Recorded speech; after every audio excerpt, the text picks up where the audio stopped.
All were crowding around Monsieur Bermutier, the judge who was giving his opinion about the Saint-Cloud mystery. For a month this inexplicable crime had been the talk of Paris.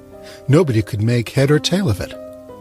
Monsieur Bermutier, standing with his back to the fireplace, was talking, citing the evidence, discussing the various theories, but arriving at no conclusion. Some women had risen in order to get nearer to him and were standing with their eyes fastened on the clean-shaven face of the judge, who was saying such weighty things. They were shaking and trembling, moved by fear and curiosity, and by the eager and insatiable desire for the horrible which haunts the soul of every woman. One of them, paler than the others, said during a pause, "It's terrible. It verges on the supernatural. The truth will never be known." The judge turned to her. "True, madame. It is likely that the actual facts will never be discovered. As for the word supernatural, which you have just used, it has nothing to do with the matter. We are in the presence of a very cleverly conceived and executed crime, so well enshrouded in mystery that we cannot disentangle it from the involved circumstances which surround it. But once I had to take charge of an affair in which the uncanny seemed to play a part. In fact, the case became so confused that it had to be given up." Several women exclaimed at once, "Oh, tell us about it!" Monsieur Bermutier smiled in a dignified manner, as a judge should, and went on. "Do not think, however, that I for 1 minute ascribed anything in the case to supernatural influences. I believe only in normal causes. But if, instead of using the word supernatural to express what we do not understand, we were simply to make use of the word inexplicable, it would be much better. At any rate, in the affair of which I am about to tell you, it is especially the surrounding preliminary circumstances which impressed me. Here are the facts.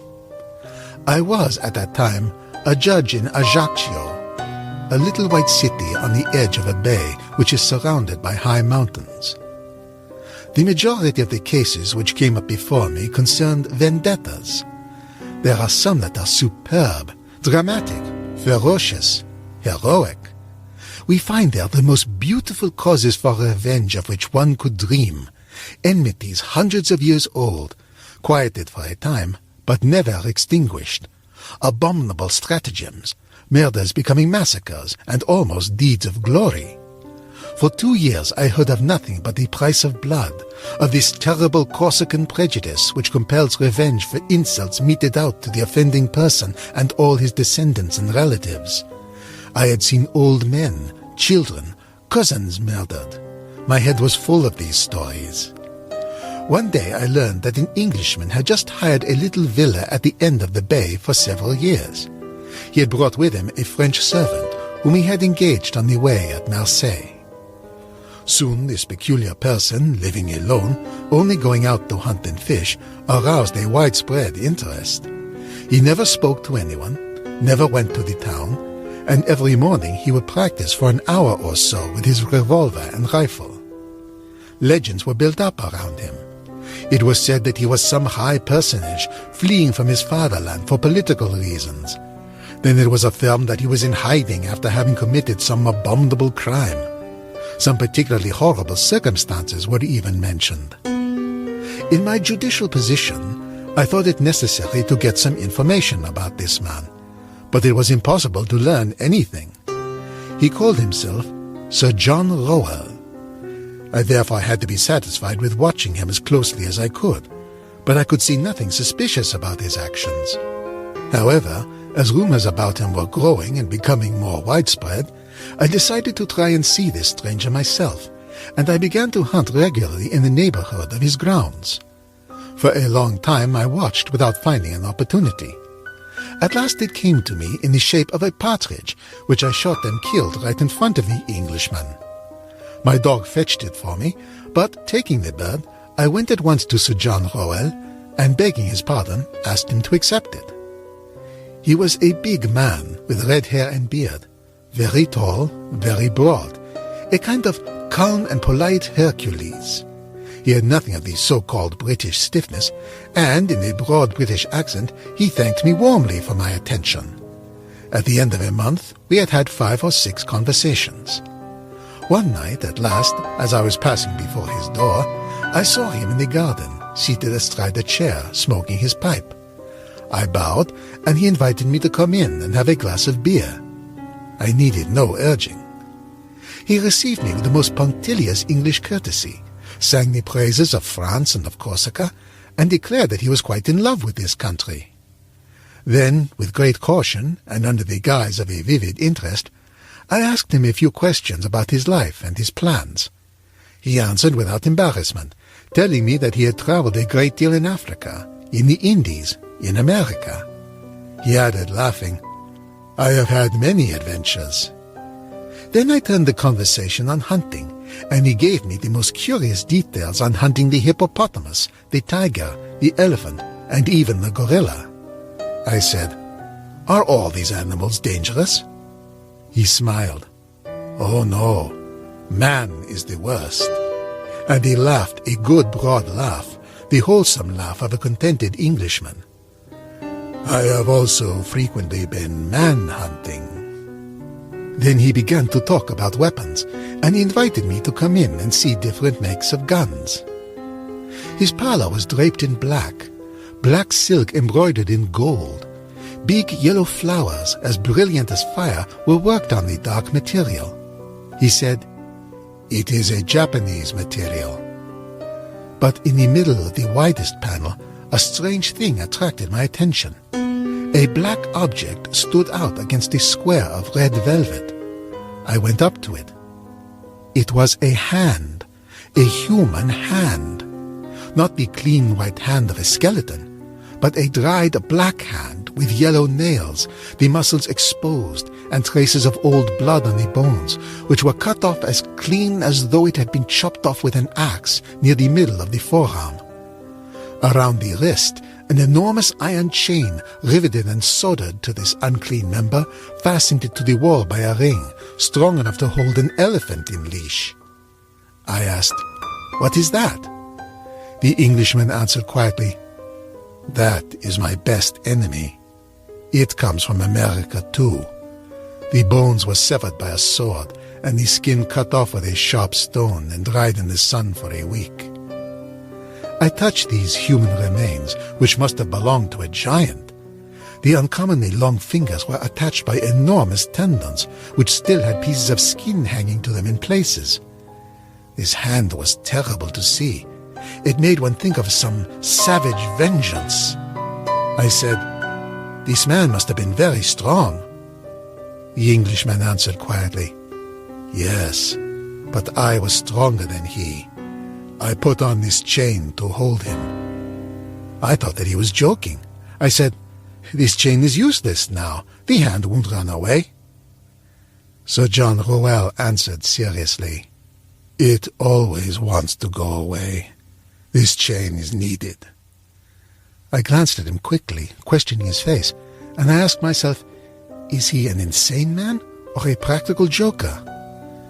But his face remained inscrutable, calm and friendly. I turned to other subjects and admired his rifles. However, I noticed that he kept 3 loaded revolvers in the room, as though constantly in fear of some attack. I paid him several calls. Then I did not go any more. People had become used to his presence. Everybody had lost interest in him. A whole year rolled by. One morning, toward the end of November, my servant awoke me and announced that Sir John Rowell had been murdered during the night. Half an hour later, I entered the Englishman's house, together with the police commissioner and the captain of the gendarmes. The servant, bewildered and in despair, was crying before the door. At first I suspected this man, but he was innocent. The guilty party could never be found. On entering Sir John's parlour, I noticed the body stretched out on its back in the middle of the room. His vest was torn, the sleeve of his jacket had been pulled off. Everything pointed to a violent struggle. The Englishman had been strangled. His face was black, swollen and frightful, and seemed to express a terrible fear. He held something between his teeth, and his neck, pierced by 5 or 6 holes, which looked as though they had been made by some iron instrument, was covered with blood. A physician joined us. He examined the finger marks on the neck for a long time, and then made this strange announcement. "It looks as though he had been strangled by a skeleton." A cold chill seemed to run down my back, and I looked over to where I had formerly seen the terrible hand. It was no longer there. The chain was hanging down, broken. I bent over the dead man, and in his contracted mouth I found one of the fingers of this vanished hand, cut, or rather sawed off by the teeth, down to the second knuckle. Then the investigation began. Nothing could be discovered. No door, window, or piece of furniture had been forced. The 2 watchdogs had not been aroused from their sleep. Here, in a few words, is the testimony of the servant. For a month his master had seemed excited. He had received many letters, which he would immediately burn. Often, in a fit of passion which approached madness, he had taken a switch and struck wildly at this dried hand riveted to the wall, and which had disappeared, no one knows how, at the very hour of the crime. He would go to bed very late and carefully lock himself in. He always kept weapons within reach. Often at night he would talk loudly, as though he were quarreling with someone. That night, somehow, he had made no noise, and it was only on going to open the windows that the servant had found Sir John murdered. He suspected no one. I communicated what I knew of the dead man to the judges and public officials. Throughout the whole island, a minute investigation was carried on. Nothing could be found out. One night, about 3 months after the crime, I had a terrible nightmare. I seemed to see the horrible hand running over my curtains and walls like an immense scorpion or spider. 3 times I awoke. 3 times I went to sleep again. 3 times I saw the hideous object galloping round my room and moving its fingers like legs. The following day, the hand was brought me, found in the cemetery, on the grave of Sir John Rowell, who had been buried there because we had been unable to find his family. The first finger was missing. Ladies, there is my story. I know nothing more. The women, deeply stirred, were pale and trembling. One of them exclaimed, "But that is neither a climax nor an explanation. We will be unable to sleep unless you give us your opinion of what had happened." The judge smiled severely. "Oh, ladies, I shall certainly spoil your terrible dreams. I simply believe that the legitimate owner of the hand was not dead, that he came to get it with his remaining one. But I do not know how. It was a kind of vendetta." One of the women murmured, "No, it can't be that." And the judge, still smiling, said, "Didn't I tell you that my explanation would not satisfy you?